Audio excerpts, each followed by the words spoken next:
الله فلا مضل له ومن يضلله فلا هادي له ونشهد أن لا إله إلا الله وحده لا شريك له ونشهد أن محمدا عبده ورسوله أرسله الله بالحق بشيرا ونذيرا وداعيا إلى الله بإذنه وسراجا منيرا فقد قال الله تعالى في كلامه المجيد وفي فرقانه الحميد أعوذ بالله من الشيطان الرجيم بسم الله الرحمن الرحيم وما نقموا منهم إلا أن يؤمنوا بالله العزيز الحميد وقال الله تعالى في آية أخرى إن الله وملائكته يصلون على النبي يا أيها الذين آمنوا صلوا عليه وسلموا تسليما اللهم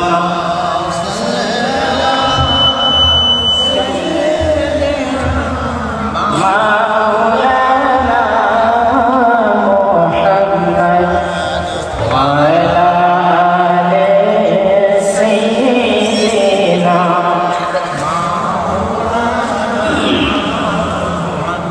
রাস্তায় দাঁড়ানো ভাইরা আপনারা আসুন বসুন শীতের রাত আমরা সকলে মিলে কিছু আন্তরিকতাপূর্ণ কথা উভয় পক্ষেই শেয়ার করি এই জন্য যারা দাঁড়িয়ে রয়েছেন তাদের সকলকে বসার জন্য অনুরোধ করছি আর একটু জোরে সোরে আওয়াজ দিয়ে পড়ি আল্লাহুম্মা সাইয়্যিদিনা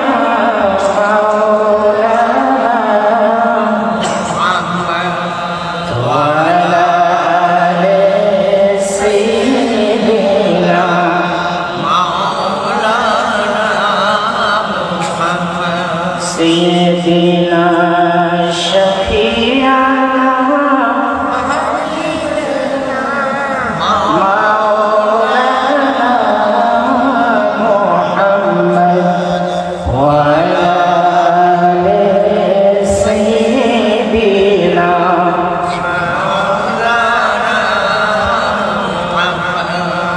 بلغ العلا بكماله كشف الدجى بجماله حسنت جميع خصاله صلوا عليه يا اللهم سيدنا مولانا محمد وعلى آل سيدنا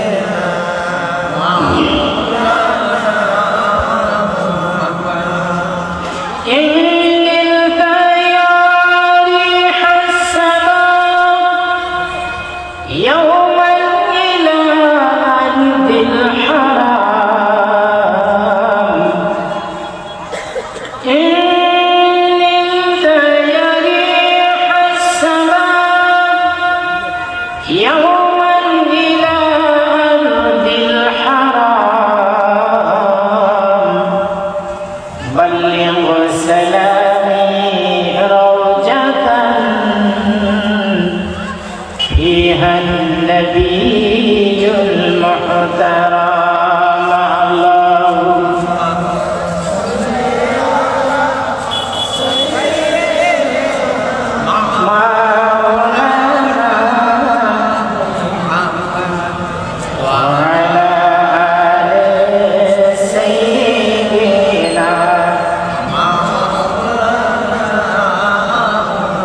তোমারি রওজা মুবারকে আজ সেই খুশবুর বহিছে মান।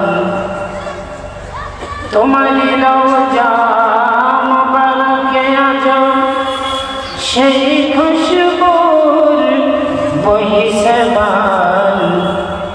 স্বামীর ধান অসুরুর বান আজ বহিছে অনির্বাণ। আল্লাহুম্মা সাইয়্যিদিনা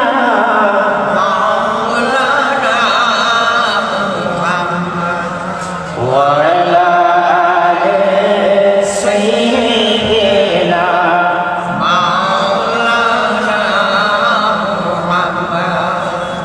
ফিরাউন আজম মলিনী ডুবিয়া, ফিরাউন আজম মলিনী ডুবিয়া মরবে সে যে আগামীকাল। জালিমে রাজার প্রাসাদে প্রাসাদে জ্বলছে খোদার লাল মশাল। সম্মানিত হাজিরিন, আজকের এই তাফসীরুল কোরআন মাহফিলে সভাপতি জনাব এনামুল হক, আজকে সবার সম্মানিত প্রধান বক্তা আমার অত্যন্ত প্রিয় ভাই বিশিষ্ট ইসলামিক চিন্তক মাওলানা আব্দুর রশিদ সরকার, মঞ্চে উপবিষ্ট সম্মানিত ওলামা হযরত রয়েছেন, মুরব্বিয়ানে কেরাম, আমার সামনে বসা এলাকার দিনদার ইমানদার তাওহীদি জনতা, পাশেই বসে রয়েছেন আমার অত্যন্ত শ্রদ্ধার এবং সম্মানের মা ও বোনেরা, সকলের প্রতি আবারও আসসালামু আলাইকুম ওয়া রাহমাতুল্লাহি ওয়া বারাকাতুহু। জি বলেন, আপনারা কেমন আছেন? জি আছি আলহামদুলিল্লাহ। আল্লাহ তাআলা আমাদেরকে ভালো রাখছেন, আর আমরা তো ভালোই থাকি। কে বলেন? ঠিক আছে না? আমরা ভালো থাকি, আল্লাহ দয়া করে আমাদেরকে ভালো রাখেন, এজন্য ভালো থাকি। এখনো ভালো আছি, জেলখানায় ছিলাম সেখানেও ভালো ছিলাম, কৌশলগত অন্তর্দানে যখন ছিলাম, তার মানে আত্মগোপনে যখন ছিলাম তখনও ভালো। ভালোর ভাল জোরে কর, ভালোর ভাল সর্বকাল। আমরা কি মানুষগুলো সব দেখা খুনি বাটপার কোনো খারাপ গুণ আমাদের আছে, তাহলে আল্লাহ আমাদেরকে ভালো রাখবেন না, টাকা কেন রাখবেন? এই জন্য বলি আলহামদুলিল্লাহ। এত জোরে কর না আলহামদুলিল্লাহ। আল্লাহ আমাদের সকলকে, আপনাদেরকে আমাদেরকে ভালো রেখেছেন, দয়া করে সুস্থ রেখেছেন, আমাদেরকে মাহফিল পর্যন্ত এসে বসে কোরআন এবং হাদিসের আলোচনা শোনার তৌফিক দিয়েছেন, এই জন্য বলি আলহামদুলিল্লাহ। আমাদের প্রিয় নবী জনাবে মুহাম্মদ রাসূলুল্লাহ সাল্লাল্লাহু আলাইহি সাল্লামের প্রতি সংক্ষিপ্ত দরুদ এবং সালাম পাঠিয়ে দেই। ওই সকলে সাল্লাল্লাহু আলাইহি ওয়াসাল্লাম। সম্মানিত হাজির, আবারও অনুরোধ করছি আমার অত্যন্ত দরদের এবং প্রিয় শিক্ষিত ভাইয়েরা যারা রাস্তায় দাঁড়িয়ে রয়েছেন, আমি আপনাদেরকে এই মাহফিলে এসে বসার জন্য সবিনয় অনুরোধ করছি। আসলে আমরা কোরআন কারীমের অত্যন্ত গুরুত্বপূর্ণ কিছু কথা আপনাদের সামনে উপস্থাপন করব। সম্মানিত হাজিরিন, আমি গতকালকের একটা মাহফিলে বলেছিলাম, একটা সুসংবাদ দিয়েছিলাম আমার শ্রোতাদেরকে। আজকেও সেই সুসংবাদটা আপনাদেরকে শোনাতে চাই, যাতে করে আপনাদের মনে এই মাহফিলের ব্যাপারে আগ্রহ তৈরি হয়। কি বলেন, শুনবেন? রাজি আছেন? সম্মানিত ভাইরা আমার, আজকে আমার সামনে যারা বসা তারা আমার অত্যন্ত কাছের মানুষ, আপনারা আমাকে চেনেন, আমিও আপনাদেরকে চিনি। সুতরাং আপনাদের সঙ্গে আমার কথা বলার ধরনটা একটু ভিন্ন ধরনের হবে, কারণ আপন জনদের সঙ্গে আপন মনের মাধুরী মিশিয়েই কিছু কথা বলতে মন চায়। কি বলে ঠিক না? কাছের মানুষ হইলে মনের একদম ভিতরের কথাগুলো আমরা বলতে চাই না, কি বলে চাই না? আপনারা আমার প্রিয় মানুষ, এই জন্য আপনাদেরকে আমার মনের একেবারে অন্তরের অন্তঃস্থলে লুকিয়ে থাকা কথাগুলো বলার একটা প্রেরণা আমি পাচ্ছি। আল্লাহ যেন বলার তৌফিক দান করেন, বলেন আমিন। সম্মানিত ভাইরা, আল্লাহ নবী জনাবে মুহাম্মদ রাসূলুল্লাহ সাল্লাল্লাহু আলাইহি ওয়াসাল্লাম উনি বলেছেন যে আল্লাহ তাআলা ফেরেশতাদেরকে পাঠিয়ে দেন আসমান থেকে জমিনে, যে তোমরা যাও তো আমার বান্দারা কোথায় কি করছে একটু দেখো, কেউ আমার নামে জিকির করছে কিনা, এরকম মানুষকে তোমরা দেখো। তো ফেরেশতারা এসে পৃথিবীতে চতুর্দিকে ছুটাছুটি করবে। ইন্দ্রামিন্দায় একদল আর একদল ফেরেশতাকে ডেকে বলছে, হে আল্লাহর ফেরেশতারা, এই যে এখানে আসো, দেখো কিছু মানুষ এখানে বসে আল্লাহর জিকির করছে। জোরে বলেন, কার জিকির? আল্লাহর জিকির করছে। আল্লাহর জিকির করা মানে আল্লাহর স্মরণ করা, আল্লাহর গুণগান গাওয়া, আল্লাহ যে বড় এই কথা ঘোষণা দেওয়া, আল্লাহ যে শ্রেষ্ঠ এই কথার ঘোষণা করা। কে বলে? ঠিক আছে না? হ্যাঁ, আপনি যে নামাজে বলেন আল্লাহু আকবার, বলি না আমরা সবাই? আল্লাহু আকবার মানে কি? এটা বাংলা মানে যেটা, আল্লাহ সবচেয়ে বড়, আল্লাহ সবচেয়ে কাবিরুন মানে বড়। এই কাবিরুন থেকে বা কুবরা থেকে আকবার শব্দ এসেছে। আকবার মানে সবার চাইতে যিনি বড়, ঠিক আছে?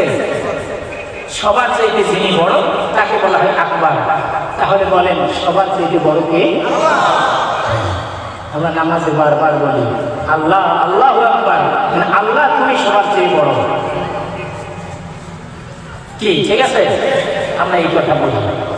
ফেরেশতারা বলছে, আল্লাহ তোমার বান্দারা এইখানে বসে তোমার বড়ত্ব, তুমি যে বড় এটা তারা বলতেছে, তুমি যে শ্রেষ্ঠ এটা তারা বলতেছে, তুমি যে দয়ালু এই বিষয়ে তারা আলোচনা করতেছিল।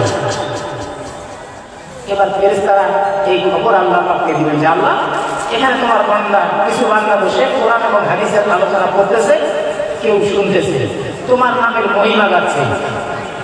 এবার আল্লাহ তাআলা ওই ফেরেশতাদেরকে বলবেন, ফেরেশতারা বলো তো, আমার যে বান্দারা বসে, অনেকগুলো বান্দা একত্রিত হয়ে বসে আমার যে গুণগান গাইছে, আমার মহত্ব এবং বড়ত্ব তারা সে প্রকাশ করছে, তোমরা বলো তো আমার এই বান্দারা কি আমাকে কোনোদিন দেখেছে? ফেরেশতারা বলবে, আল্লাহ না, তোমার বান্দারা কখনো তোমাকে দেখে নাই। তো আমার বান্দারা আমাকে দেখে নাই, তারপরেও তারা এইভাবে আমার বড়ত্ব মহত্ব প্রকাশ করছে। যদি আমাকে তারা দেখতো তাহলে কি করতো? ফেরেশতারা বলছে, আল্লাহ তোমাকে যদি তোমার বান্দারা দেখতো তাহলে আরো পাগল পাড়া হয়ে তোমার বড়ত্ব এবং মহত্ব তারা ঘোষণা করত। এবার আল্লাহ বলবেন, আমার ফেরেশতারা আমার এই বান্দাদেরকে জিজ্ঞেস করতো তারা আমার কাছে কি চায়। ফেরেশতারা এবার আল্লাহকে বলবে যে আল্লাহ তোমার ওই বান্দারা তোমার কাছে তোমার বেহেশত চাই। সুবহানাল্লাহ। আমরা কি চাই? আপনারা বেহেশত চান? সবাই চান তো না? দুটো চান? আমরা সকলে বেহেশত চাই। বেহেশত চাই জন্য এই মাহফিলে আসছি। কি বলেন? ঠিক আছে না? বেহেশত না চাইলে আসতাম? ফেরেশতারা বলছে, আল্লাহ তোমার বান্দারা তোমার কাছে বেহেশত চাই। এবার আল্লাহ তাআলা ফেরেশতাদেরকে বলবেন, ফেরেশতারা আমার বান্দাদেরকে জিজ্ঞেস করো, আর আমার বান্দাদের ব্যাপারে তোমরা তো জানো, আমার ওই বান্দারা আমার বেহেশত কোনোদিন কি দেখেছে? আপনারা দেখছেন বেহেশত? ফেরেশতারা বলবে, আল্লাহ তোমার বান্দারা তোমার বেহেশত কোনোদিন দেখে নেই, তোমার জান্নাত কোনোদিন তারা দেখে নেই। তো বলছে তারপরে যে জান্নাত দেখে নাই সেই জান্নাত আমার বান্দারা আমার কাছে চায়। ফেরেশতারা বলছে জি হ্যাঁ, আপনার বান্দারা আপনার কাছে ওই বেহেশত চায় যে বেহেশত তারা দেখে নেয়। আল্লাহ বলছেন আমার বেহেশত না দেখেই যদি আমার বান্দারা এভাবে আমার গুণগানকে আমার কাছে বেহেশত চায়, তাহলে আমার বেহেশত যদি তারা দেখতো তাহলে কি করতো তারা? ফেরেশতারা বলবে আল্লাহ তোমার নাজ নেয়ামতে পরিপূর্ণ বেহেশত যদি তোমার বান্দারা দেখতো তাহলে তারা দুনিয়ার সব কাজ ছেড়ে দিয়ে তোমার গুণগানে তারা সবাই ব্যতিব্যস্ত হয়ে পড়ত। সময়টা হাজির, আমরা তো বেহেশত দেখি দেখি বলে দেখছি আমরা, কেউ বেহেশত দেখি দেখি। এবার আল্লাহ তাআলা বলবেন আমার ফেরেশতারা আমার বান্দাদের কাছে তুমি জানতে চাও দেখি আমার বান্দারা আমার কাছে বেহেশত চায়, এছাড়া তারা আমার কাছে আর কি চায়? এবার ফেরেশতারা বলবে আল্লাহ তোমার বান্দারা তোমার কাছে জাহান্নামের আগুন থেকে মুক্তি চায়। বলছে তাই নাকি? ফেরেশতারা বলছে যদি তাই, তারা জাহান্নামের আগুন থেকে আপনার কাছে মুক্তি চায়, পানা চায়। এবার আল্লাহ বলবেন ফেরেশতারা আমার বান্দাদেরকে জিজ্ঞেস করো তো তারা কি আমার জাহান্নাম আমার দোজখ তারা কি কোনোদিন দেখছে? ফেরেশতারা বলবে আল্লাহ না, তোমার জাহান্নাম তোমার দোজখ তোমার বান্দারা কোনোদিন দেখে। বলছে আমার জাহান্নামের যে শাস্তি, আমার জাহান্নামের যে কঠোর আযাব, এই আযাব যদি আমার বান্দারা দেখতো তাহলে কি হতো? ফেরেশতারা বলবেন আল্লাহ তোমার এই জাহান্নামের আযাব যদি তোমার বান্দারা দেখতো তাহলে যাবতীয় খারাপ কাজ থেকে তারা দ্রুত গতিতে এই খারাপ কাজের জায়গা থেকে পালিয়ে যোজন যোজন মাইল দূরে তারা চলে যাবে। সুবহানাল্লাহ বলি। তাহলে আমরা কি জাহান্নাম দেখছি?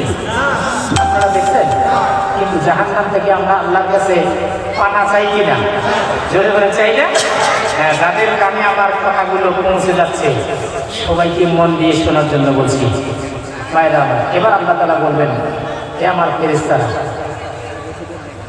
এই যদি আমার বান্দাদের অবস্থা হয়, আমাকে দেখে নাই, আমার বেহেশতও দেখে নাই, আমার দোজখও আমার বান্দারা দেখে নাই, তারপরেও আমাকে বিশ্বাস করে ঈমান এনে তারা একত্রিত হয়ে এভাবে যখন আমার গুণগান তারা গাইতেছে আমাকে না দেখেই, ফেরেশতারা তোমরা সাক্ষী থাকো আমি আমার ওই বান্দাদের সকলের তামাম গুনাহ খাতা মাফ করে দিলাম।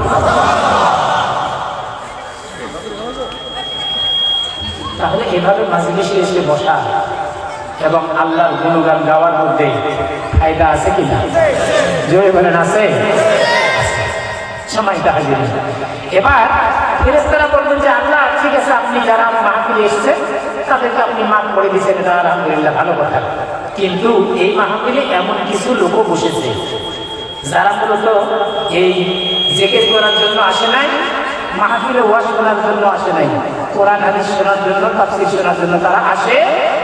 তারা যাচ্ছিল কোথাও অন্য কাজে এসেছিল, কিন্তু হুজুর কি বলে, কি আলোচনা হচ্ছে, মানে উদ্দেশ্য ছাড়াই এসে মাহফিলের মধ্যে বসে পড়েছে। উদ্দেশ্য ছিল আর এক কাজ, কিন্তু সে কাজ করার পর এসে মাহফিলেও সে বসেছে। আল্লাহ এদের কি হবে? আল্লাহ তাআলা এবার বলছে ফেরেশতারা আমার এই মজলিসগুলো এতই তাৎপর্যপূর্ণ, এতই গুরুত্বপূর্ণ এবং এতই মর্যাদার এবং সম্মানের মাহফিল, এখানে যারাই বলবে তাদের কেউ ব্যর্থ হবে না এবং অকৃতকার্য হবে না, আমি সকলকেই মাফ করে দেব। সময় করা যাবে। সুতরাং যারা পাশে দাঁড়িয়ে রয়েছেন, আপনি যদি ক্ষমা চান, আপনি যদি আল্লাহর মাফ চান, আপনি যদি জান্নাত চান, জাহান্নামের আগুন থেকে নাজাত চান, তাহলে আমি আপনাদেরকে অনুরোধ করব যে আসুন আমরা সকলে বসি, আজকের এই মাহফিলের আলোচনা শুনে নিজেরা আমরা কিছু বাড়িতে নিয়ে যাওয়ার চেষ্টা করি। আল্লাহ তাআলা তাওফিক দান করুন। জোরে বলেন আমিন। সম্মানিত হাজির, আজকে এই মাহফিলে আমরা যারা এসেছি সবাই কি কোরআন শরীফ পড়তে পারি? জোরে বলেন পারি? পারি। সবাই কি আমরা সিরাজের হাদিসগুলো পড়ি? করি। তো মাঝে মধ্যেই যে মাহফিলগুলো হয়, ওলামা হযরত কথা বলেন, এতে মানুষের ঈমানগুলো একটু তাজা হয় কিনা বলেন? জোরে বলেন হয় না? মানুষের ঈমানগুলো চাঙ্গা হয়, মানুষের ঈমানগুলো সংহত হয়, মানুষের ঈমানগুলো তাজা হয়। এই ঈমানগুলো তাজা করার জন্যই এ ধরনের মাহফিলের আয়োজন করা হয়। আমরা সকলে এই মাহফিলগুলোকে বলবো এবং আল্লাহর শ্রেষ্ঠত্ব, বড়ত্ব, মহত্ব এগুলোর ব্যাপারে কথা শুনবো, নিজের জীবনে আমল করার চেষ্টা করবো। আল্লাহ তাআলা তৌফিক দান করুন। জয় বলেন আমিন। সময় দেখা যাবে। আসুন আমরা এখন আমাদের মূল আলোচনার দিকে চলে যাই। ভাইরা আমার, বলেন তো আমরা সবাই মুসলমান কিনা? কারা কারা মুসলমান? হাত তুলে দেখাবো। মাশাআল্লাহ, আপনারা সবাই মুসলমান, ঠিক আছে? তাহলে মুসলমান যারা, তারা কার অনুসারী? ইসলামের অনুসারী নাকি অন্য কিছুর অনুসারী? ধরে বলেন কিসের অনুসারী? ইসলামের অনুসারী। ধরেন যে ইসলাম একটা, ধরেন যে এই মোবাইলটা হলো ইসলাম। ধরে বলেন মোবাইলটা কি? ইসলাম। কথার কথা, মোবাইলটা হলো ইসলাম। বলেন তো এই মোবাইলের ভিতরে অনেকগুলো যন্ত্রাংশ আছে কিনা? অনেকগুলো যন্ত্র এখানে আছে না? এখন এই মোবাইলের যে যন্ত্রটা দিয়ে আমরা শুনি, শোনা যায় না কথা, সেই অংশটা যদি তুলে ফেলা হয়, তাহলে মোবাইলের দাম কমলো না বাড়লো? ক্ষতি হইল নাকি লাভ হইল? ক্ষতি হইল। যে অংশটা যে শুনি সেই অংশটা নাই বেড়ে দিল। এবার মোবাইলের মধ্যে যে ব্যাটারিটি আছে, এই ব্যাটারির নাম অর্ধেক তুলে ফেলে দিলাম। বলেন এবার কাজ করবে মোবাইল? জরিমানা করবে? অথবা তার আগে আমার মোবাইলে যে ক্যামেরা আছে, যে ক্যামেরা দিয়ে ছবি তোলা যায়, এই ক্যামেরাটা তুলে ফেললাম, তাহলে মোবাইলটার কমতি হলো না বৃদ্ধি পাইল? কমতি না বৃদ্ধি? তাহলে বোঝা যাচ্ছে এই যদি মোবাইলটা যদি ইসলাম হয়, তাহলে এর এক একটা অংশ খুলে যাবে, তার মানে এই মোবাইলটার গুরুত্ব কমে যাবে, এটা ক্ষতিগ্রস্ত হবে। কি বলেন, হবে না? জোরে বলেন হবে কিনা? সম্মানিত হাজির, আল্লাহর নবী মুহাম্মদ রাসূলুল্লাহ সাল্লাল্লাহু আলাইহি ওয়াসাল্লাম চমৎকার করে আমাদেরকে জানিয়ে দিয়ে গেছেন যে এমন একটা সময় আসবে আমার উম্মতের মধ্যে, এমন একটা সময় আমার উম্মতের মধ্যে আসবে, তখন ইসলামের অবস্থাটা কি হবে? এ সম্পর্কে চমৎকার একটা হাদিস আল্লাহর নবী বর্ণনা করেছেন। আমরা সেই হাদিসটা সকলে শুনতে চাই। কেউ রাজি আছেন? চমৎকার একটা হাদিস, দারুণ একটা হাদিস। সেটি হচ্ছে আল্লাহর নবী বলেছেন যে এমন একটা সময় আসবে যখন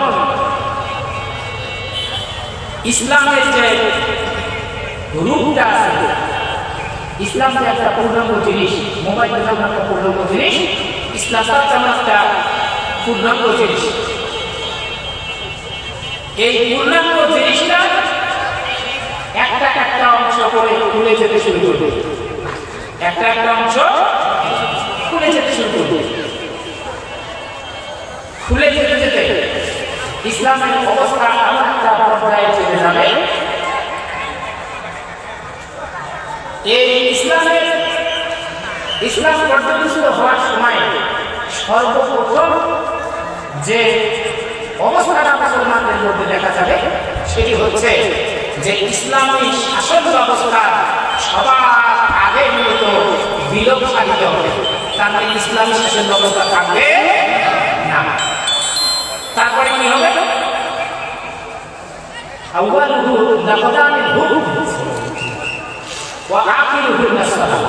এবং শেষ পর্যন্ত ইসলামের যে চিহ্ন যে নামাজ, সেই নামাজটা মুসলমানদের সমাজে আর থাকবে না। তখন মুসলমানদেরকে বুঝতে হবে যে ইসলামের যে চূড়ান্ত পতন হয়ে গেছে, ইসলাম আর মূলত তার সঠিক অবয়ব এবং আকৃতি নিয়ে পৃথিবীতে অবশিষ্ট নাই। সময় হাজির, আমি আপনাদেরকে প্রশ্ন করি, বলেন তো এখন তো কিছু মুসলমান পাইছে, 10-20 বছর আগে এত নামাজি লোক কি আমাদের দেশে ছিল? আমাদের এই এলাকায় ছিল? এখন কিছু লোকজন পাইছে। তো মুসলমানদের সর্বশেষ যেটা ছিল যে নামাজ, সেই নামাজটা পর্যন্ত তারা ছেড়ে দিবে। কিন্তু ইসলামের একটা একটা করে অংশ খুলে পড়বে, কিন্তু মুসলমানেরা যতটুকু ইসলাম আছে ততটুকু নিয়েই মনে করবে যে এতটুকুই হচ্ছে ইসলাম, একই তারা সন্তুষ্ট থাকবে। আল্লাহ নবী বলছে মুসলমানদের অবস্থা যখন এরকম হবে তখন বুঝবে যে ইসলামের চূড়ান্ত পতন হয়ে গেছে। সবাই সাহায্য আমাদের দেশের সব মানুষ নামাজ পড়ে কি না? ইসলামে এই যে নামাজ যে মুসলিম এবং কাফেরের মধ্যে পার্থক্য, সেই নামাজ পর্যন্ত পড়ে না। আমরা যতটুকু ইসলাম মানি সেইটা নিয়ে আমরা তৃপ্ত এবং সন্তুষ্ট অবস্থায় আছি, কিন্তু এই তৃপ্ত এবং সন্তুষ্ট অবস্থায় মুসলমানদের থাকা উচিত। জয় উচিত। তাহলে বোঝা গেল যে ইসলামের চূড়ান্ত পতন হয়ে গেছে। এই পতন অবস্থায় আমরা থাকবোই, জয় করে থাকবোই। যে কোনো কারণে আপনি রাস্তা দিয়ে হাঁটতে গিয়ে পিছলে ড্রেনের মধ্যে পড়ে গেছে, এখন আপনি মনে মনে ভাববেন যে পড়ে যে গেছি তাহলে 2 ইঞ্চি দিয়ে দিতে পারি। এই কাজ করবেন কিভাবে করবেন? কায়দায় আপনি পিছলে পড়ে গেছেন, আপনি চেষ্টা করবেন কিভাবে এই অবস্থাটা উঠে যায়। তারপরে যদি আপনি কাদা দিয়ে আপনার শরীরে লাগে তাহলে দ্রুত সেগুলো ধুয়ে বসে সাফ করে আপনি পরিষ্কার পবিত্র হবে। কি হবে না বলে? যে কোনো কারণেই হোক মুসলমানদের পতন হয়েছে। ব্রিটিশরা চলে যাওয়ার পর থেকে মুসলমানদের যে দুরবস্থা তৈরি হয়েছে, এই দুরবস্থায় আমরা চিরকাল থাকবো, এটি কি মুসলমানদের চাওয়া ঠিক? জয় বলেন ঠিক? আমরা এই অবস্থা থেকে উত্তরণ ঘটাতে চাই, আমরা প্রকৃত মুসলমান হতে চাই, আমরা প্রকৃত আল্লাহর বান্দা হতে চাই। কি বলেন, রাজি আছি? জয় বলেন, রাজি আছি? এই প্রকৃত আল্লাহর বান্দা হওয়ার জন্য আমাদের সকলকে প্রস্তুত থাকতে হবে, রেডি থাকতে হবে। আসেন তো রেডি? জয় বলেন, রেডি আছেন? আমি আপনাদেরকে বলতে চাই, আল্লাহ রাব্বুল আলামিন পবিত্র কোরআন কারীমের মধ্যে যে আয়াতটা আমি আপনাদের সামনে উপস্থাপন করেছি, যে আয়াতটা আপনাদের সামনে তেলাওয়াত করেছি, সেই আয়াতের প্রেক্ষাপট আপনাদের সামনে উপস্থাপন করার পরে আমি উপস্থাপন করতে চাই, যদি আল্লাহর বান্দারা প্রকৃত মুমিন এবং প্রকৃত মুসলমান হতে চায় তাদেরকে কি ধরনের প্রস্তুতি, কি ধরনের প্রিপারেশন তাদেরকে নিতে হবে, সে ব্যাপারেই মূলত কোরআন কারীমের এই আয়াতগুলো নাযিল হয়েছে। আল্লাহ রাব্বুল আলামিন কোরআন কারীমের সূরাতুল বুরুজ, সেই সূরাতুল বুরুজ থেকে আমি একটা আয়াত তেলাওয়াত করেছি। সেই আয়াতের মানে হলো ওয়া মা নাকামু মিনহুম ইল্লা আইয়ুমিনু বিল্লাহিল আজিজিল হামিদ। ওয়া মা নাকামু মিনহুম ইল্লা আইয়ুমিনু বিল্লাহিল আজিজিল হামিদ। এখানে বলা হচ্ছে কি উদ্দেশ্যে এই সূরাটা নাযিল হলো। এই সূরাটি মূলত এর নাম হলো বুরুজ। জলবায়ুর নাম কি? বুরুজ। এই সূরাতুল বুরুজের মাঝখান থেকে একটা আয়াত আমি আপনাদের সামনে তেলাওয়াত করেছি। যখন এই আয়াতগুলো নাযিল হয় তখন আল্লাহর নবী মুহাম্মদ রাসূলুল্লাহ সাল্লাল্লাহু আলাইহি ওয়াসাল্লাম মক্কাবাসীর কাছে ইসলামের দাওয়াত দিচ্ছিলেন। যখন তিনি ইসলামের দাওয়াত মানুষের কাছে দিচ্ছিলেন তখন প্রচন্ড বিরোধিতা হচ্ছিল তার বিরুদ্ধে। তার সঙ্গী সাথীদের উপর বিভিন্ন গজব নেমে এসেছিল, আযাব নেমে এসেছিল, তার সঙ্গী সাথীদেরকে শাস্তি দেওয়া হচ্ছিল, তাদেরকে লাঞ্ছনা অপমানের শিকার হতে হচ্ছিল।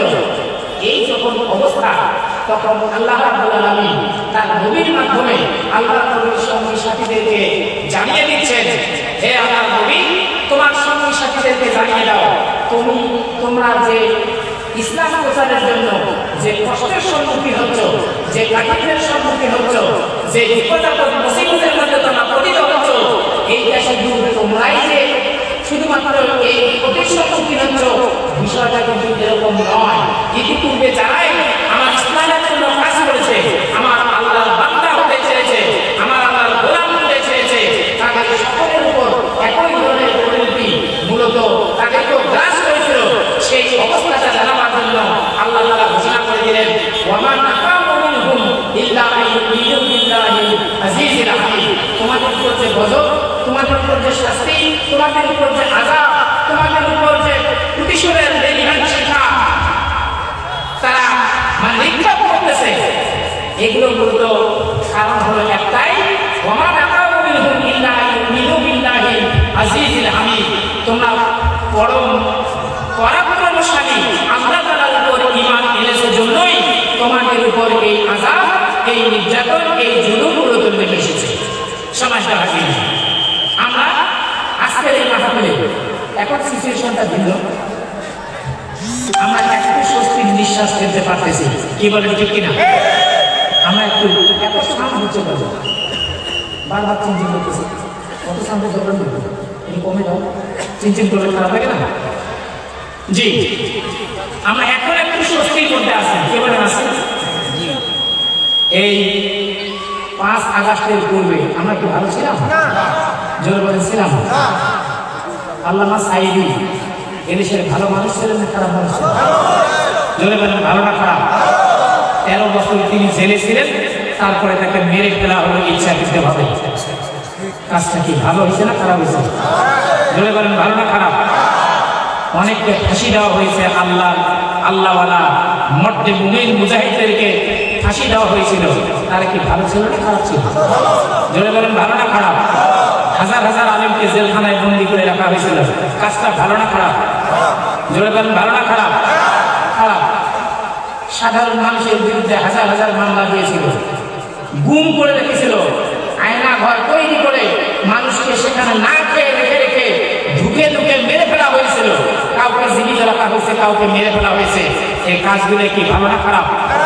জোরে বলেন, ভালো না খারাপ? এত সব কিছু তারা কেন করলো? সম্মানিত হাজির, এগুলো কিন্তু নতুন নয়। আল্লাহ নবী জনাবে মুহাম্মদ রাসূলুল্লাহ সাল্লাল্লাহু আলাইহি সাল্লামকে আল্লাহ তাআলা জানিয়ে দিয়েছেন আমাদের দেশে যা হয়েছে। আমি আজাদকে আপনারা ছাত্র জীবন থেকে চেনেন না? ছাত্র জীবন থেকে আমি আপনাদেরকে প্রথমে গজল শুনাইতাম, পরে ছাত্র জীবন থেকে আমি আপনাদেরকে ওয়াজ শোনাই। কি বলেন, ঠিক কিনা? আমি খুব খারাপ মানুষ হইলে আমাকে আপনারা দাওয়াত দিতেন? জোরে বলেন, দিতেন? আমার বিরুদ্ধে কেন 4-5টা হত্যা মামলা সহ 18টা মামলা, আর আমি চালাইলাম 68টা মামলা। এতগুলো মামলা আমার বিরুদ্ধে কেন হলো? আমি কি চোর? আমি বাটপার? আমি দস্যু? আমি ডাকাত? আমি সন্ত্রাসী? এরকম কোনো কিছু কি আমি? তারপরে কেন এলো? সবাই তো হাজির। আল্লাহ তাআলা সেই কথাই কোরআনুল কারীমের মধ্যে বলেছেন, আমি আপনাদের ঈমানকে জাগ্রত করার জন্য, আল্লাহর বান্দা নিজেদেরকে হওয়ার জন্য কোরআনুল কারীমের সেই কথাগুলো আপনাদের সামনে প্রকাশ করতে চাই, উপস্থাপন করতে চাই। আল্লাহ তাআলা তৌফিক দান করুন। সম্মানিত হাজির, আল্লাহ নবী মুহাম্মদ রাসূলুল্লাহ সাল্লাল্লাহু আলাইহি সাল্লাম বর্ণনা করেছেন যে পূর্বকালে একজন শাসক ছিল, যে শাসক তার দরবারে একজন প্রখ্যাত জাদুকর ছিল, যে জাদুকর এই শাসককে সহযোগিতা করতেন। এই জাদুকর হয়ে গেছিল বুড়ো, মানে বয়স বেশি হয়ে গেছে, তিনি আর বাঁচবেন না। এবার জাদুকর ওই রাজাকে বলছেন, রাজা আপনি কাজ করুন, আপনি তো যুবক ছেলেকে আমাকে দিন, আমি আমার সমস্ত জাদুবিদ্যা যে ছেলেটাকে শিখাবো, এরকম চমৎকার একটা ছেলে আমার জন্য আপনি ব্যবস্থা করবেন। বাস বাদশা এবার চমৎকার একটা জ্ঞান বুদ্ধি বসেন তরুণ ছেলেকে ওই আপনার জাদুকরের কাছে পাঠিয়ে দিল। জাদুকরের কাছে প্রত্যেক দিন যায়, আর ওই জাদুকরের কাছ থেকে ওই যুবকটা শিক্ষা লাভ করে। জাদুকরের বাড়িতে যাওয়ার পথে কয়েকদিন যাওয়ার পর হঠাৎ করে একদিন দেখলেন যে ওই পথে একজন বুজুর্গ, একজন দরবেশ মানুষের সঙ্গে ওই যুবকের সাক্ষাৎ হয়। যে দরবেশ মূলত আল্লাহওয়ালা মানুষ ছিলেন, যিনি ঈসা আলাইহিস সালামের অনুসারী ছিলেন। তিনি ওই দরবেশের সঙ্গে যুবকের যখন দেখা হলো, তখন ওই দরবেশের অত্যন্ত মধুমাখা কথা শুনে, অত্যন্ত জ্ঞানগর্ভ কথা শুনে ওই যুবকের হৃদয়ের মনের মধ্যে একটা প্রভাব পড়ে গেছে। সে প্রত্যেকদিন জাদুকরের কাছে যাওয়ার পূর্বেই ওই দরবেশের সঙ্গে বসে দরবেশের কাছ থেকে কিছু প্রয়োজনীয় শিক্ষা গ্রহণ করে তারপরে জাদুকরের কাছে যায়। জাদুকরের কাছে যখন যায়, একটু দরবেশের সঙ্গে বসার কারণে তার দেরি হয়ে যায়। যখন ওই জাদুকরের কাছে যায়, তখন জাদুকর বলে যে তোমার দেরি হয় কেন? কেন তুমি দেরি করতেছো? দেরি করলে আমার ওই জাদুকর এই শিষ্যকে মূলত বেতরাঘাত করে, তাকে কষ্ট দেয়, তাকে গালিগালাজ করে। এবার ওই যুবক এসে দরবেশকে বলছে যে জনাব, আপনার এখানে দেরি করার কারণে জাদুকর আমাকে গালিগালাজ করে, আমি এখন কি করি এই অবস্থায়? এবার এই মানে দরবেশ বলছে, তুমি ওখানে গিয়ে বলবে যে বাড়িতে আমার বিশেষ কাজে দেরি হয়েছে, যার কারণে ওখানে আমার দেরি হয়েছে। আর বাড়িতে গিয়ে বলবে যে জাদুকর আমাকে দীর্ঘ সময় পর্যন্ত শিক্ষা দিয়েছে জন্য আমার দেরি হয়েছে। এইভাবে সে দরবেশের কাছেও যায়, আবার ওই জাদুকরের কাছেও যায়, দুইখানে যায়। এখন জাদুকরও জাদু শিক্ষা দেয়, আবার দরবেশও ইসলাম শিক্ষা দেয়। এখন দুইটা তো বিপরীতমুখী। জাদুকরের হলো সব মিথ্যা, আর ইসলামের যারা শিক্ষা সেটা হলো সত্য। এখন দুইটা শিক্ষাই যদি একসঙ্গে করতেছে, দুইটার মধ্যে মানে কন্ট্রাডিকশন শুরু হয়ে গেছে। এখন এই তরুণ যুবক কোনটা সঠিক আর কোনটা বেঠিক এইটা সে নির্ধারণ করতে পারতেছে, কিন্তু যাতায়াত চলছে, সে দারুণ দ্বিধাদ্বন্দ্বের মধ্যে পড়ে গেছে। এখন কোনটাকে আমি গুরুত্ব দেই, এই দরবেশের কথাকে গুরুত্ব দেই না জাদুকরের কথাকে গুরুত্ব দিই? এভাবে দরবেশ এবং জাদুকরের কাছে যাতায়াত করতে করতে একদিন যাওয়ার পথে দেখলেন যে পথের মধ্যে এমন একটা অদ্ভুত ধরনের প্রাণীর আবির্ভাব হয়েছে যে রাস্তার উপর দাঁড়িয়েছে।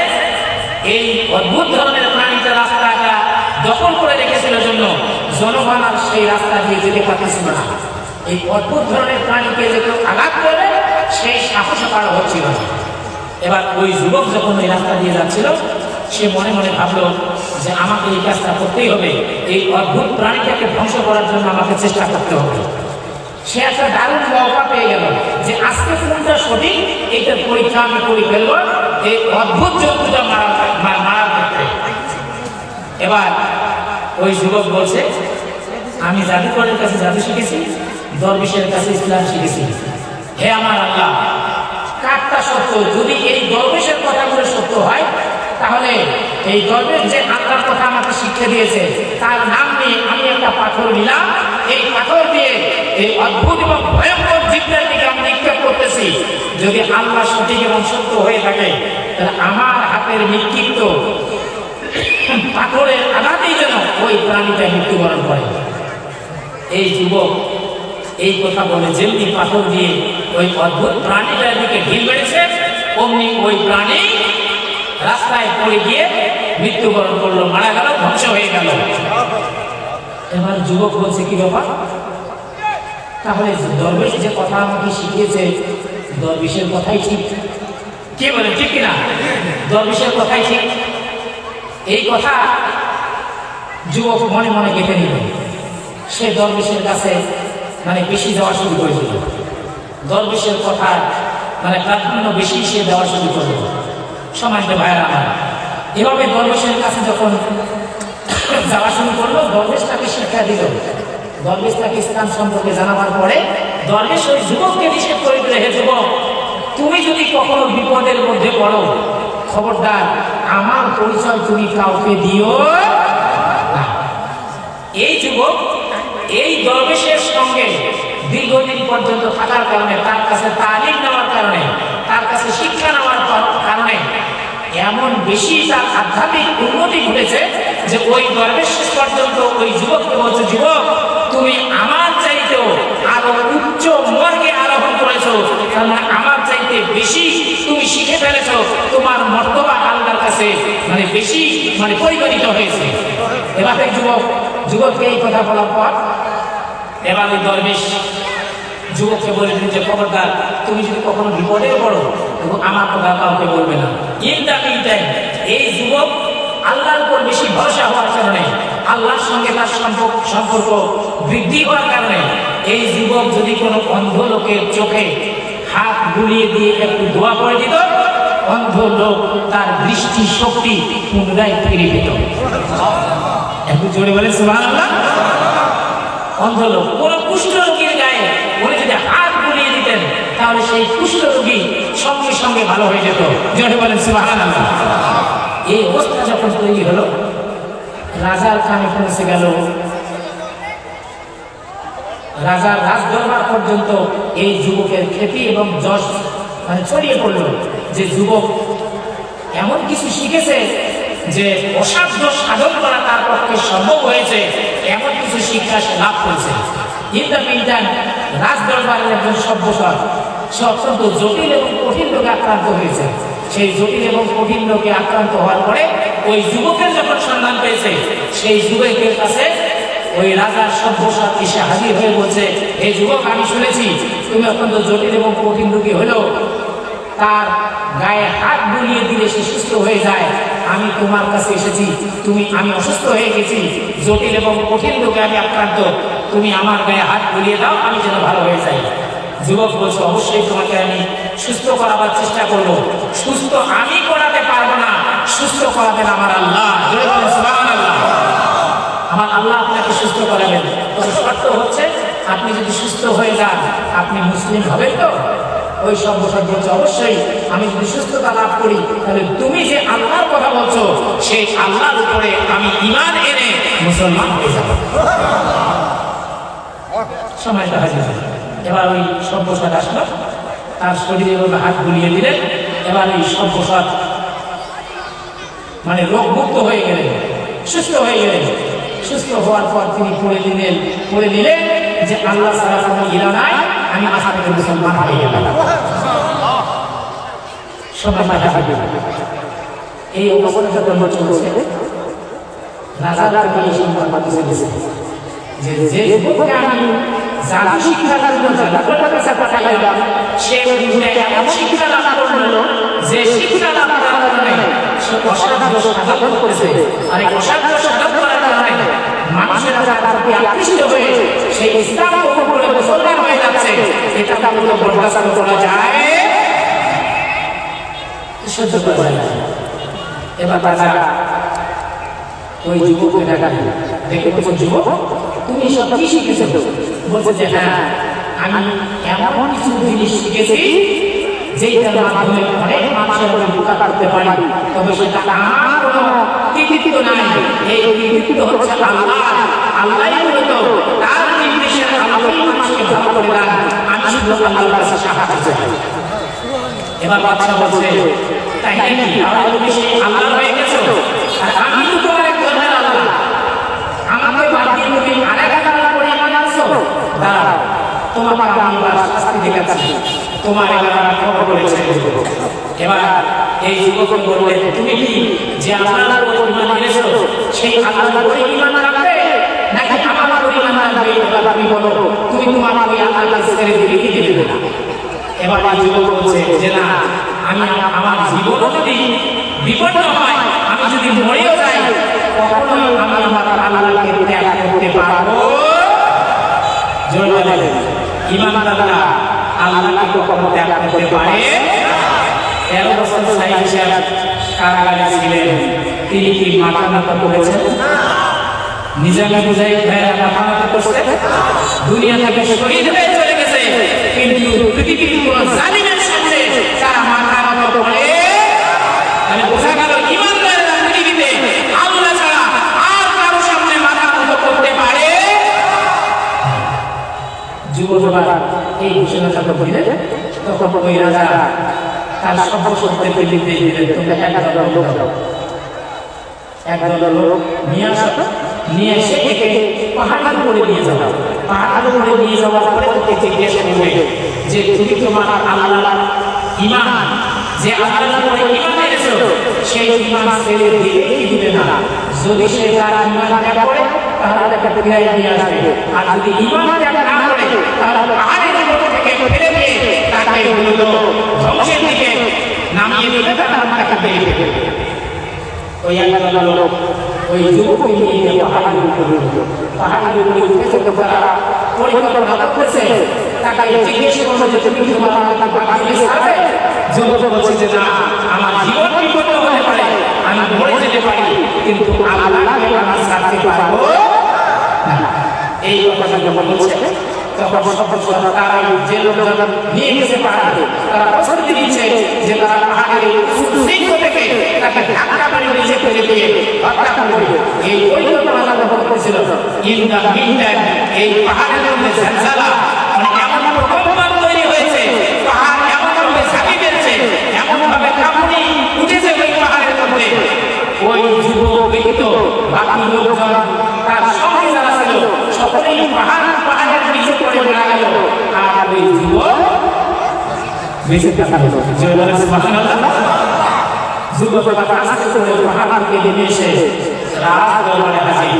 রাজদরবারে হাজির হয়ে বলছে, কি ব্যাপার, আমার তোমার সঙ্গে যে লোকজনকে দিলে তারা পায় যে ওদের যে ষড়যন্ত্র এবং ওরা করতে চেয়েছিল তার এই করণীয় ব্যাপারে আল্লাহ আমাকে সাহায্য করেছেন।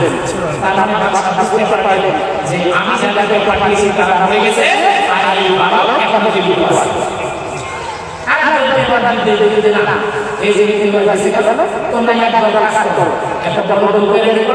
এই নৌকাতে এই বালক উঠায় তোমরা মধ্য সাগরে নিয়ে গিয়ে যখন সাগরের মাঝখানে পৌঁছে যাবে তখন এই যুবককে তোমরা জিজ্ঞেস করবে যে তুমি ঈমান ছাড়বে নাকি জীবিত থাকবে। যদি সে বলে যে আমি ঈমান ছেড়ে দিব তাহলে তাকে নিয়ে আমাকে ফিরে নিয়ে আসবে, আর যদি বলে যে না আমি ঈমান ত্যাগ করব না তাহলে মধ্য সাগরে তাকে ফেলে দিবে যাতে সাগরের মধ্যে পড়ে তার শরীর সমাধি হয়, পানিতে পড়ে মরে যায়। এই ব্যবস্থা তোমরা করে আসবে। এবার এই লোকজন তাকে ডোবার মধ্যে মাছ সাগরে মধ্য সাগরে সেখানে নিয়ে গিয়ে তাকে জিজ্ঞেস করতে দেবো, তুমি কি ঈমান ছেড়ে দেবে, তুমি কি আল্লাহর উপর বিশ্বাস ছেড়ে দেবে, এই নতুন ধর্ম তুমি পরিত্যাগ করবে নাকি জীবনে বেঁচে থাকবে। যুবক বলছে, আমি বাঁচি না মরি তাতে যায় আসে না, আমি আমার আল্লাহর উপর থেকে 1 ইঞ্চি পরিমাণ বিশ্বাস মূলত পরিত্যাগ করতে পারবো না। যুবক খোদা যখন জানিয়ে দিল, এবার লোকেরা বক্তব্য হয়ে গেল। তারা এবার সিদ্ধান্ত নিল যে এই যুবককে সাগরের মধ্যে নিক্ষেপ করবে। তারা যখন এই চিন্তা করেছিল, হঠাৎ করে সাগরের মধ্যে এমন ঘূর্ণিঝড় তৈরি হলো, সেই ঘূর্ণিঝড়ে মানে নৌকা পাকে উলটপালটে ওই যুবকের সঙ্গে যত লোক ছিল সমস্ত লোকের শরীর সমাধি হলো, সবাই পানিতে ডুবে মারা গেল, কিন্তু ওই যুবক মারা গেল।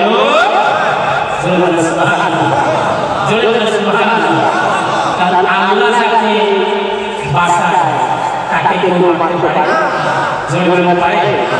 আমি সহ তিনজন ভাইকে 14 সালে আমাকে দেখলেই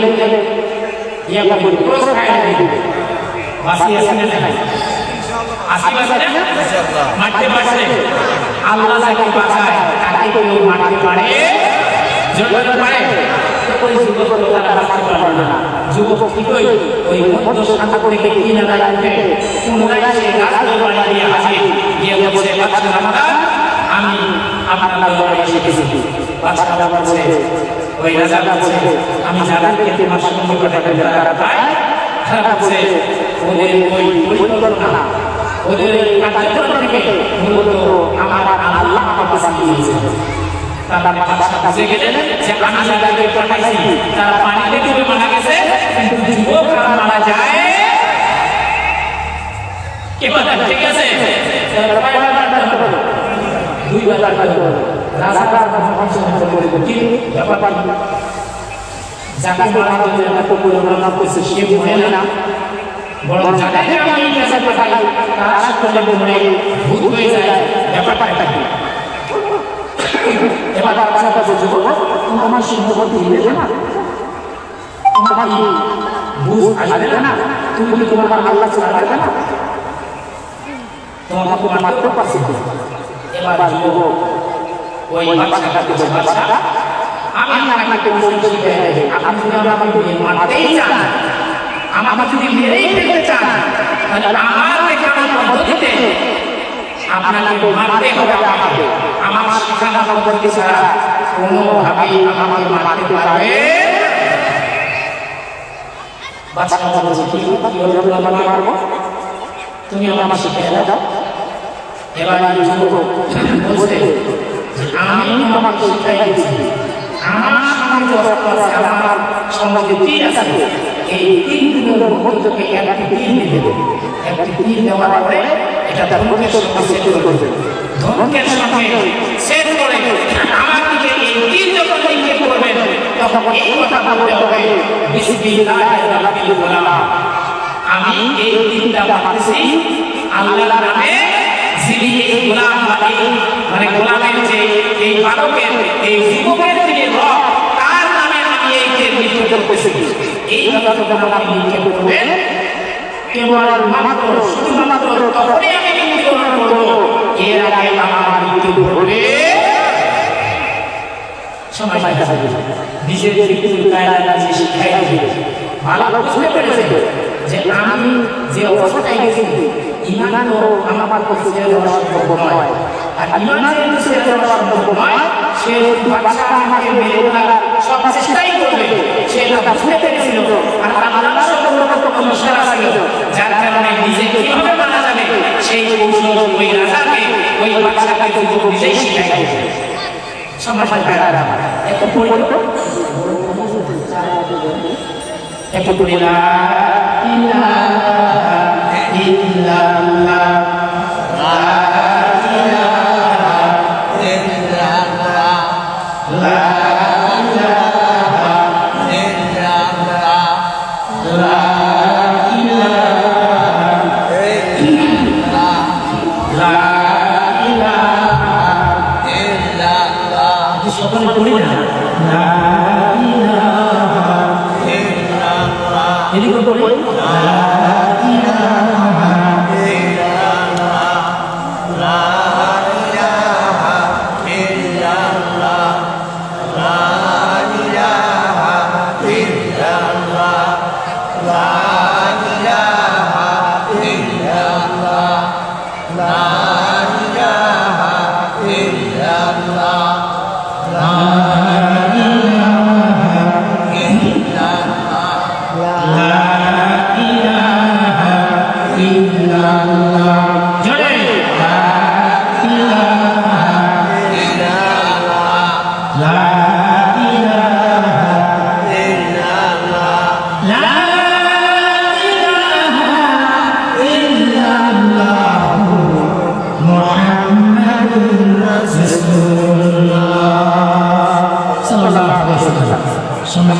আমার বলেন তো পৃথিবীতে আল্লাহ যদি কাউকে বাঁচিয়ে রাখতে চায় পৃথিবীর কোনো শক্তি আছে নাকি? পৃথিবীর কোনো টাকা বলা মানুষ আছে নাকি? পৃথিবীর কোনো রাজা বিরাজ আছে নাকি? ওই মানুষটাকে মেরে ফেলবে, ওই মানুষটাকে দুনিয়া থেকে তুলে দিবে এমন কোন শক্তি পৃথিবীতে কারো আছে নাকি? বলেন তো, জোরে বলেন আছে? এবার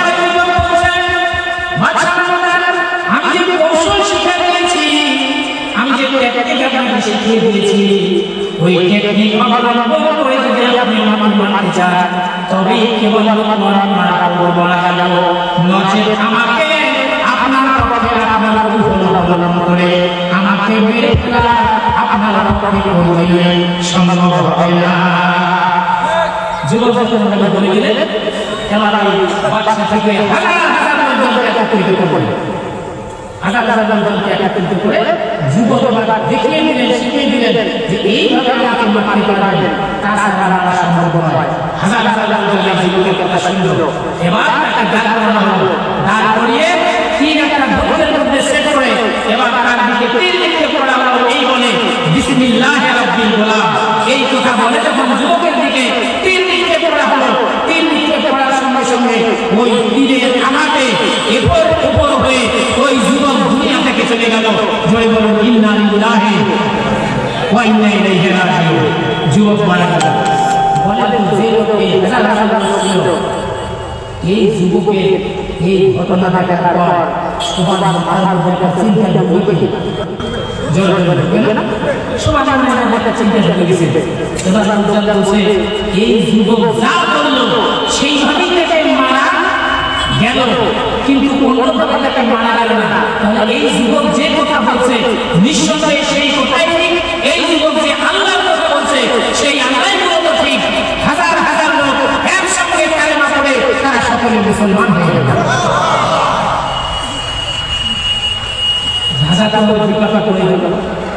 এটা কেমন কাহিনী হলো?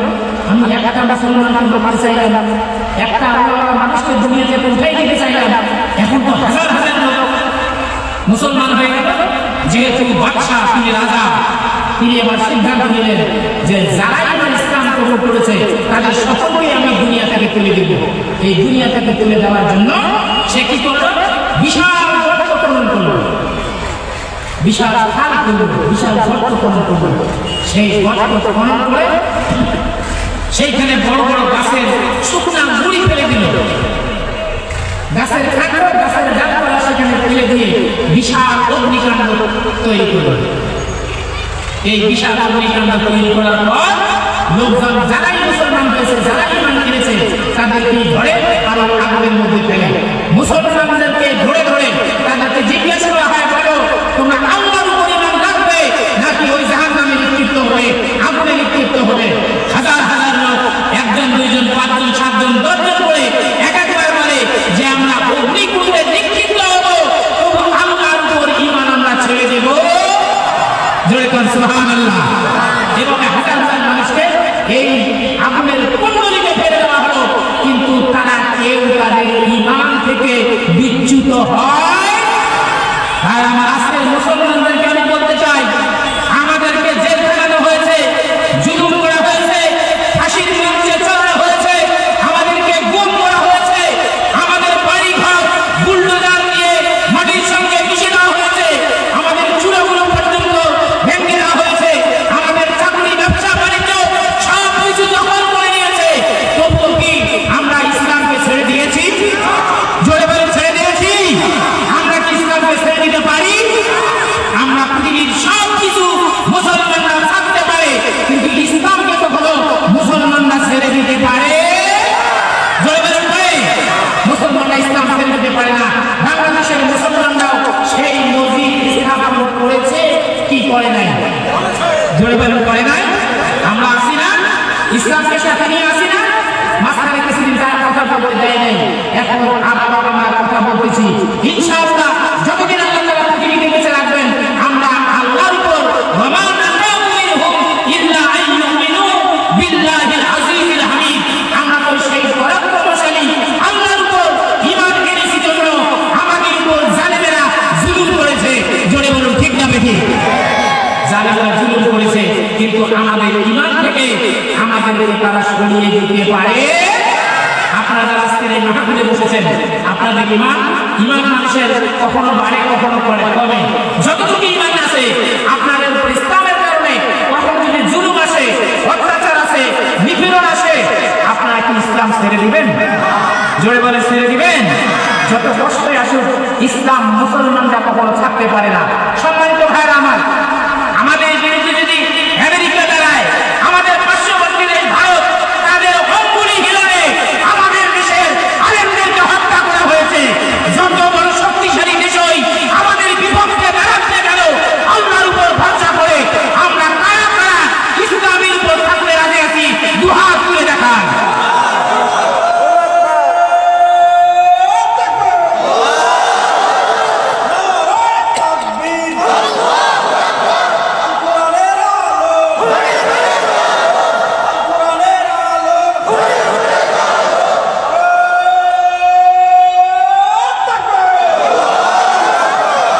আমরা এত জুলুম, এত অত্যাচার, এত নির্যাতন, এত নিষ্পেষণ সহ্য করেছি একটা লক্ষ্যকে সামনে রেখে। জয় বলি ঠিক কিনা?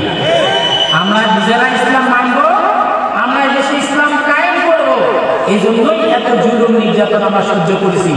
ইসলাম দেশে কায়েম হোক, এই দৃশ্য আমরা দেখতে চাই না? জোরে বলে চাই না? খোলাফায়ে রাশেদার শাসন আবার আমাদের দেশে ফিরে আসুক, এইটা আমরা চাই না? কারণ আল্লাহর উপর ঈমান এনে আল্লাহর সার্বভৌমত্ব এবং সভরেন্টি আমাদেরকে আমরা কায়েম করতে চাই জন্যই আমাদের উপর এত বিপদ আপদ মুসিবত তারা চাপিয়ে দিয়েছিল। আমাদের পার্শ্ববর্তী দেশের অঙ্গুলি হিলনে তাদেরই ইশারায় আমাদেরকে এত জুলুম করা হয়েছিল। আমরা কি ভয় পেয়েছি? জোরে বলেন, ভয় পেয়েছি? আমরা মূলত আল্লাহর খোলাফায়ে রাশেদার সেই শাসন ব্যবস্থা দেখার জন্যই আমরা চেষ্টা এবং সংগ্রাম চালিয়ে যাচ্ছি। কি বলেন ঠিক কিনা ভাইরা? আবার এই জন্য আমরা আল্লাহর কাছে ছোটকাল থেকে আমি আমার দেশের মানুষদেরকে মূলত আশা জাগাই এই গান দিয়ে ছাত্রকালে শুনেছিলাম। আজও মাঝে মধ্যেই সেই গান মানুষকে আমি শুনাই। দাও খোদা দাও হেথাই পূর্ণ ইসলামী সমাজ, ইসলামী সমাজ।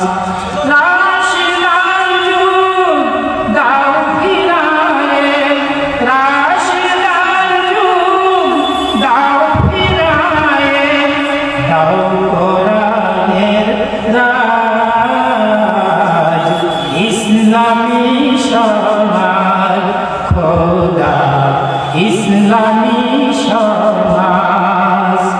কোটি কোটি মানুষের খায় বঞ্চিত রে বঞ্চিত, বাতিল মতের জেন্দালে হায় লাঞ্ছিত রে লাঞ্ছিত।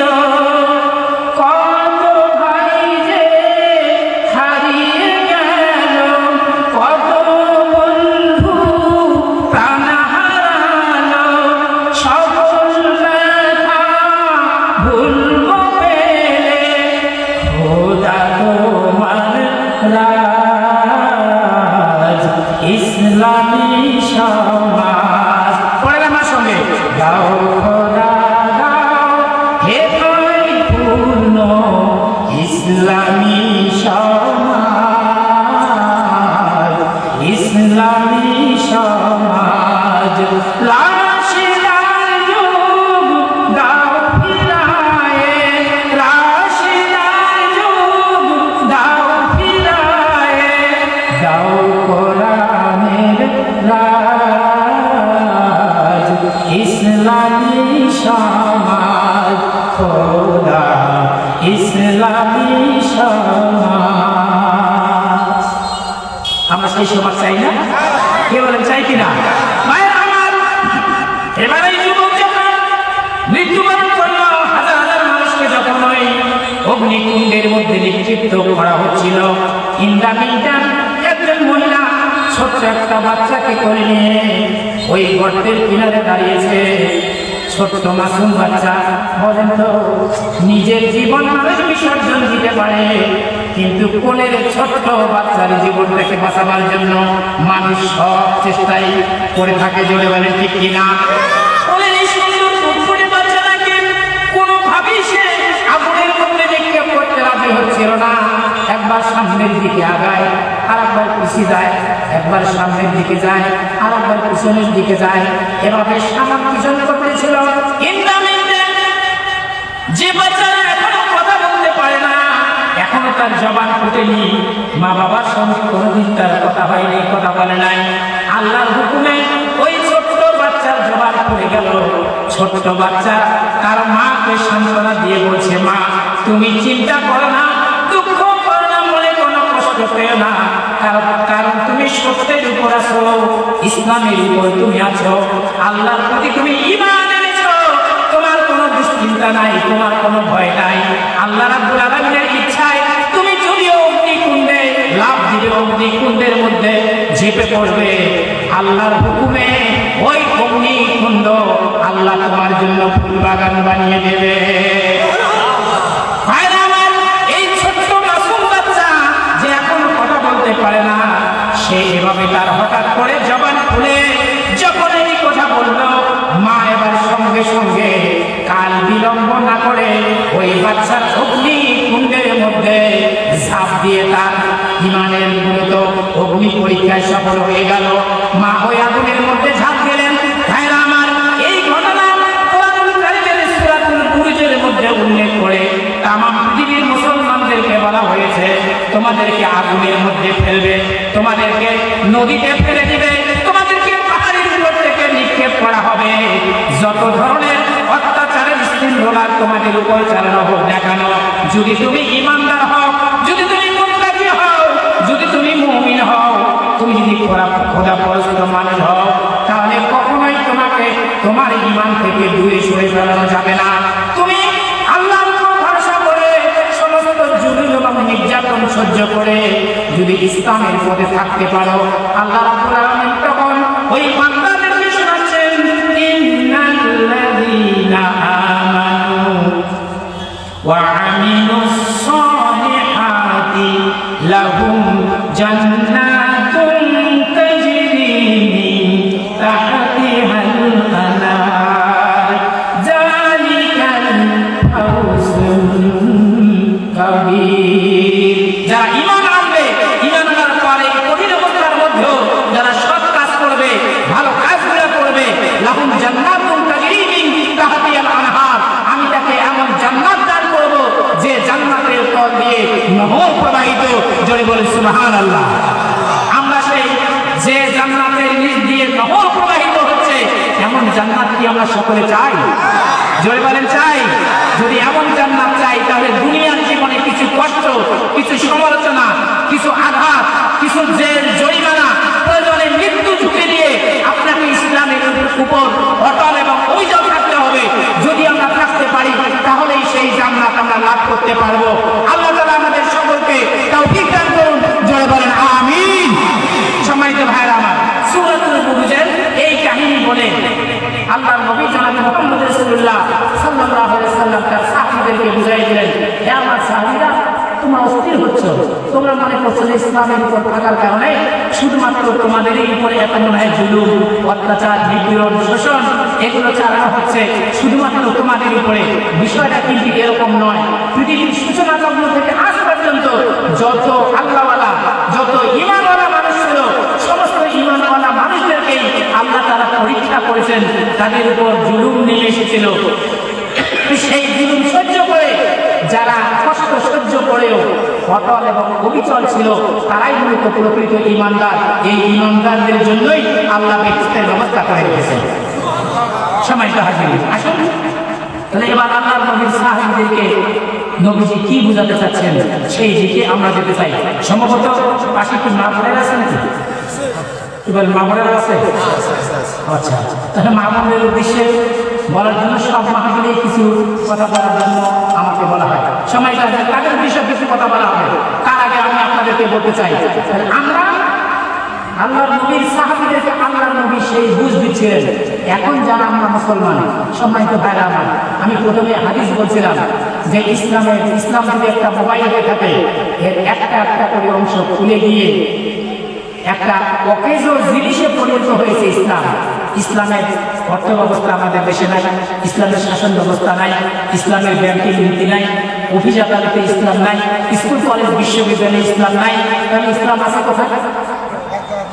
জোরে বলেন, কোথায় আছে? ইসলাম আছে শুধুমাত্র মসজিদে, আর ইসলাম আছে সামান্য একটু অংশ মাদ্রাসায়। মসজিদ আর মাদ্রাসায় ইসলাম আছে, দেশের বাকি জায়গায় ইসলাম আছে? জোরে বলেন আছে?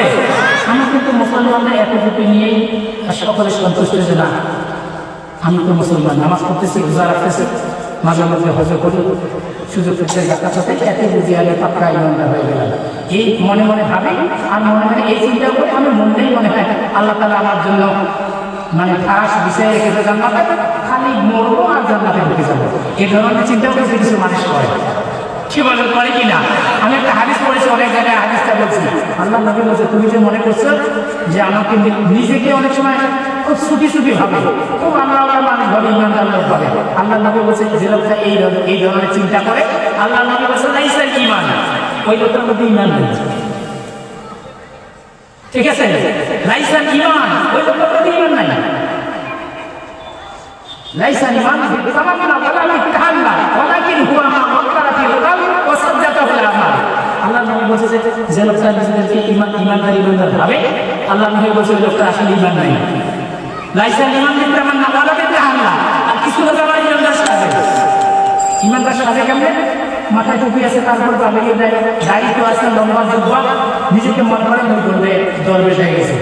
এরকম একটা ভাব, এমন একটা ভাবনা চিন্তা করে। আল্লাহ বলছে লাইসা ঈমান, ওর মধ্যেই ঈমান নাই। ঈমান কোথায়? ঈমানটা হচ্ছে ওয়ালাকিন হুয়া মা ওয়াক্কারা ফিল কলব। ঈমান হচ্ছে অন্তরের ব্যাপার। জয় বলেন, কিসের ব্যাপার? ঈমান হচ্ছে অন্তরের ব্যাপার। ওয়াসাদ্দাকাহু আল আমাল, আপনার প্রত্যেকটি কাজ সাক্ষ্য দিবে যে আপনি ঈমানদার। আপনার কাজগুলো সাক্ষী দিবে আপনি ঈমানদার নাকি বেঈমান, এটা সাক্ষী দিবে আপনার প্রত্যেকটা কাজ। আমার প্রত্যেকটা কাজ সাক্ষী দিবে আমি প্রকৃত ঈমানদার নাকি আমি বেঈমান। আমরা আমাদের জীবনে যে সকল কাজ আমরা করি, বলেন তো, আপনি যদি মুরব্বী মানুষ হয়ে থাকেন, আপনি বিশ্বনারী বেরতে যান, আপনার সাংসারিক প্রয়োজনে দারুণ একটা অনটনের মধ্যে পড়ছেন, আপনার ৫৫ লাখ টাকার খুব দরকার। আপনি বিশ্বনারীদেরকে দিয়ে বলেন যে ম্যানেজার সাহেব, আমি তো ঈমানদার মনে দেখেন, আমার মাথায় টুপি, আমার মুখে দাড়ি, ৫ ওয়াক্ত নামাজ পড়ে দেখেন কপালের দাগ হয়ে গেছে, আমি আপনার কাছে ১ লাখ টাকা চাই। কিন্তু বাবা, তোর আল্লাহর দোহাই লাগে, আমি ঈমানদার মানুষ, কোনো সুদ টুদ দিবার পাবো না, ১ লাখ টাকা মুখ দাও, ৬ মাস পর আমি তোমার ১ লাখ টাকা ফেরত দিই। বলেন তো, ম্যানেজার আপনার দিবে টাকা? জোরে বলেন দিবে। আপনাকে দিয়ে ওখানে দস্তখত করতে হবে যে এই শতকরা 15 টাকা এইটা আপনার সুদ দিতে হবে। এইটাতে যদি আপনি রাজি হন তারপরে হয়তো জমি মর্গেজ দিয়া আপনাকে 10 লাখ 20 লাখ টাকা দিবে। বছর শেষে সুদে আসলে আপনার মতো ইমানদারকে সুদ পরিশোধ করতে হবে কি হবে না? জোরে বলেন হবে কি হবে না? আল্লাহ তাআলা নিজেই বলছেন আযানু বিহারবিন মিনাল্লাহি ওয়া রাসূলিহি। যদি কোনো ব্যক্তি সুদ খায় অথবা সুদ দেয়, যারা সুদ খাবে আল্লাহ বলছে যে লোকটা সুদের সঙ্গে সম্পৃক্ত হলো সে যেন রেডি থাকে। আল্লাহ ওই বান্দার বিরুদ্ধে যুদ্ধ ঘোষণা করছে। জোরে বলেন কে যুদ্ধ ঘোষণা করছে? জোরে বলেন কে? মানে সুদ খাওয়া মানে আল্লাহর বিরুদ্ধে যুদ্ধ ঘোষণা করা। সেই সুদী অর্থ ব্যবস্থা আমাদের দেশে আছে না? জোরে বলেন আছে না? আপনি সুদী ব্যাংকে কারবার করবেন আর আপনি শুধুমাত্র মসজিদে গিয়ে 5 ওয়াক্ত নামাজ পড়বেন আর মনে মনে ভাববেন যে আমি পাক্কা ইমানদার হয়ে গেছি। এই চিন্তা করে কোনো লাভ মানে সুদের 70টা গুনাহ, তার মধ্যে একটা হলো আল্লাহর বিরুদ্ধে যুদ্ধ করা, আর সর্বশেষ যেটা গুনাহ সেটা হচ্ছে নিজের মায়ের সঙ্গে জেনা করা। সেই সুদী ব্যাংক আমাদের দেশে আছে না? জোর করে আছে না? সেই সুদী ব্যাংক আমাদের দেশে আছে। সময় তো বাইরে না, তাহলে এগুলো রেখে সুদী ব্যাংক আছে, আমাদের অফিস আদালত ইসলাম নাই, আমাদের হাটে বাজারে ব্যবসা বাণিজ্যে কোথাও ইসলাম নাই, তাহলে ইসলাম আছে কোথায়? জোরে বলে কোথায় আছে? শুধু মসজিদে। ওই যে আমি প্রথমে আপনাদেরকে বলছি নামাজ পড়ি আল্লাহু আকবার, আল্লাহ তুমি সবার চাইতে বড়, তোমার চাইতে বড় কেউ। আমরা আল্লাহকে বুঝিয়ে দিই আল্লাহ তুমি আসলে এত বড়, তোমার যে এত পাওয়ার, তোমার পাওয়ার শুধু মসজিদের ওই সাইড দেওয়ালের মধ্যে, মসজিদের বাইরে আর তোমার কোনো ক্ষমতা খাটে? আল্লাহর কোথাও খাটে? আল্লাহর ক্ষমতা মসজিদের সাইড দেওয়ালের মধ্যে। তাহলে কি আল্লাহর ক্ষমতা, ইসলামের যে ক্ষমতা সেটা আমরা আমাদের পার্থিব জীবনে কি মানতে পারতেছি? জোরে বলেন পারতেছি? ভাইরা আমার, এবার আসুন আমরা যে কাজটা করতে চাই। এই যে চমৎকার কোনো একটা কাহিনী আপনার সামনে উপস্থাপন করলাম, আমাদের দেশে এখন ভিন্ন একটা সময় বিরাজ করতেছে। কি বলেন ঠিক না? ভিন্ন একটা সময় আমাদের উপর দিয়ে যাচ্ছে। আমরা এই সময় যেহেতু আল্লাহ একটা সুযোগ দিয়েছে, যার মনে যা চায় তাই বলবো। কি বলেন ঠিক আছে না? তাই বলবো। আল্লাহ যেহেতু সুযোগ দিয়েছে, মনে যা চায় তাই বলবো, আর মনে যা চায় তাই করবো। এরকম করা যাবে? জয় বলা যাবে? এখানে আপনারা যে সকল মানুষ উপস্থিত হয়েছেন, আমরা আল্লাহ নবীর সাহাবীরা কষ্ট সহ্য করে যে ইসলামকে কায়েম